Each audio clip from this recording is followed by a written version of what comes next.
بسم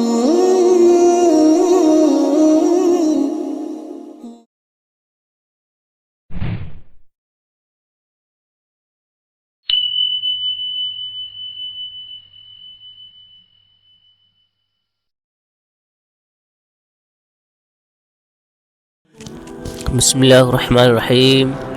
50,000 حوروں سے نکاح۔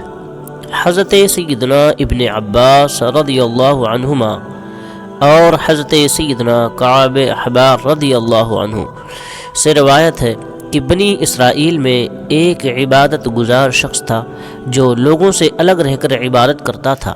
وہ ایک طویل مدت تک اپنی عبادت گاہ میں عبادت کرتا رہا۔ بادشاہ صبح و شام اس کے پاس حاضر ہوتا اور اس سے حاجت وغیرہ پوچھتا تو وہ جواب میں کہتا کہ اللہ عز و جل میری حاجت کو زیادہ جانتا ہے۔ اللہ عز و جل نے اس کی عبادت گاہ پر انگور کی ایک بیل اگا دی جس پر روزانہ انگور لگتے۔ جب اس عابد کو پیاس لگتی تو وہ اپنا ہاتھ بڑھاتا تو اس سے پانی بہہ نکلتا، وہ اسے پی لیا کرتا تھا۔ کچھ عرصے کے بعد مغرب کے وقت ایک حسین و جمیل عورت اس عابد کے قریب سے گزری، یعنی عبادت خانے کے قریب سے، تو اسے پکارنے لگی، اے اللہ عز و جل کے بندے۔ عابد نے جواب دیا تو عورت نے پوچھا، کیا تیرا رب تجھے دیکھ رہا ہے؟ عابد نے کہا، یعنی میرا رب عز و جل اللہ ہے، وہ قہار ہے، یکتا ہے، حی و قیوم ہے، دلوں کے بھید جانتا ہے اور قبروں میں مدفون لوگوں کو اٹھانے والا ہے۔ عورت نے کہا، شہر مجھ سے دور ہے، یعنی مجھے پناہ دے دو، میں اتنی دور کیسے جاؤں رات کے وقت؟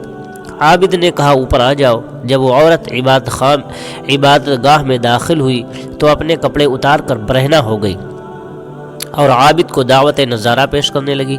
اس عابد نے اپنی نگاہیں جھکا لی اور عورت سے کہا، تو برباد ہو، اپنا جسم ڈھانپ لے۔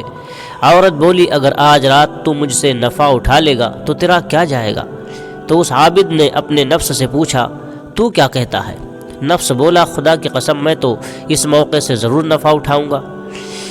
عابد اپنے نفس سے بولا، تیری ہلاکت ہو، تو گندھک کا لباس اور آگ کے انگارے چاہتا ہے، اور قلیوبی شریف میں ہے کہ ڈامر کا لباس، اور میری اتنے عرصے کی عبادت کو ضائع کرنا چاہتا ہے۔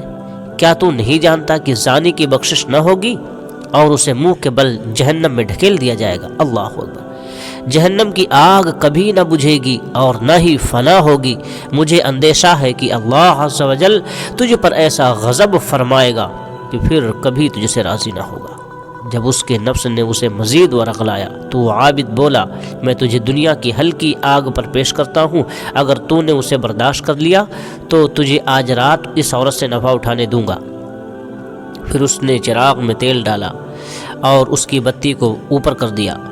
وہ عورت بھی یہ ساری باتیں سن رہی تھی اور عابد کا عمل دیکھ رہی تھی۔ پھر اس عابد نے اپنا ہاتھ بتی پر رکھا تو اس نے ہاتھ نہ جلایا، تو وہ عابد سے بولا، تو وہ بتی سے بولا، کیا ہوا، جلاتی کیوں نہیں؟ تو آگ نے اس کا انگوٹھا جلا دیا، پھر اس کی انگلیاں اور پھر اس کا ہاتھ بھی جلا ڈالا۔ اس پر عورت نے ایک زوردار چیخ ماری اور دنیا سے رخصت ہو گئی۔ انا للہ و انا الیہ راجعون۔ اس عابد نے اسے اسی کے کپڑوں سے ڈھانپ دیا۔ جب صبح ہوئی تو ابلیس ملعون نے چیخ کر لوگوں سے کہا، اے لوگو، عابد نے فلاں شخص کی فلاں بیٹی سے زنا کر کے اسے قتل کر دیا ہے۔ تو بادشاہ اپنے لشکر اور رعایا کے ساتھ سوار ہو کر آیا۔ جب وہ اس عبادت خانے کے پاس پہنچا تو چلا کر عابد کو پکارا۔ عابد نے پکار کا جواب دیا تو بادشاہ نے پوچھا کہ فلاں کی بیٹی کہاں ہے؟ عابد نے کہا، وہ میرے پاس ہی ہے۔ بادشاہ بولا، اسے میرے پاس بھیجو۔ عابد بولا، وہ تو مر چکی ہے۔ بادشاہ بولا کہ جب وہ زنا پر راضی نہ ہوئی تو نے اسے قتل کر دیا۔ پھر اس عورت کو وہاں سے اٹھا لیا گیا اور عابد کو قید خانے میں ڈال دیا گیا۔ وہ لوگ زانی کو آرے سے کاٹ دیا کرتے تھے، یعنی بیچ سے چیر دیتے تھے۔ اس عابد کا ہاتھ آستین میں چھپا ہوا تھا، وہ انہیں اپنا قصہ نہیں بتا رہا تھا۔ پھر اس کے سر پر آرا رکھ دیا گیا اور جلادوں سے کہا گیا کہ آرا چلاؤ، تو انہوں نے آرا چلا دیا۔ جب آرا اس کے دماغ تک پہنچا تو اس کے منہ سے آہ نکلی، تو اللہ عز و جل نے جبرائیل علیہ السلام کو بھیجا کہ اس سے کہو کہ یہ کچھ نہ بولے، میں اسے دیکھ رہا ہوں، میرا عرش اٹھانے والے اور آسمانوں کے مکین فرشتے رو رہے ہیں۔ مجھے اپنی عزت و جلال کی قسم، اگر اس نے دوسری مرتبہ آہ نکالی تو میں آسمانوں کو زمین پر گرا دوں گا۔ تو اس نے مرتے دم تک نہ ہی کوئی آہ نکالی نہ ہی کوئی اور بات کی۔ جب اس کا انتقال ہو گیا تو اللہ عز و جل نے عورت کی روح واپس لوٹا دی، تو وہ بولی خدا عز و جل کی قسم، یہ مظلوم تھا، اس نے زنا نہیں کیا تھا، میں ابھی تک کنواری ہوں۔ پھر اس نے لوگوں کو پورا واقعہ سنا دیا تو انہوں نے عابد کا ہاتھ دیکھا تو وہ عورت کے بیان کے مطابق جلا ہوا تھا۔ وہ لوگ بولے اگر ہمیں معلوم ہوتا تو ہم ہرگز اسے نہ چیرتے۔ جب وہ عابد 2 ٹکڑے ہو کر زمین پر گر گیا تو عورت بھی اپنی سابقہ حالت میں لوٹ گئی، یعنی پھر مردہ ہو گئی۔ لوگوں نے ان دونوں کے لیے قبر کھودی تو قبر میں مشک و عنبر اور کافور کی خوشبو پائی۔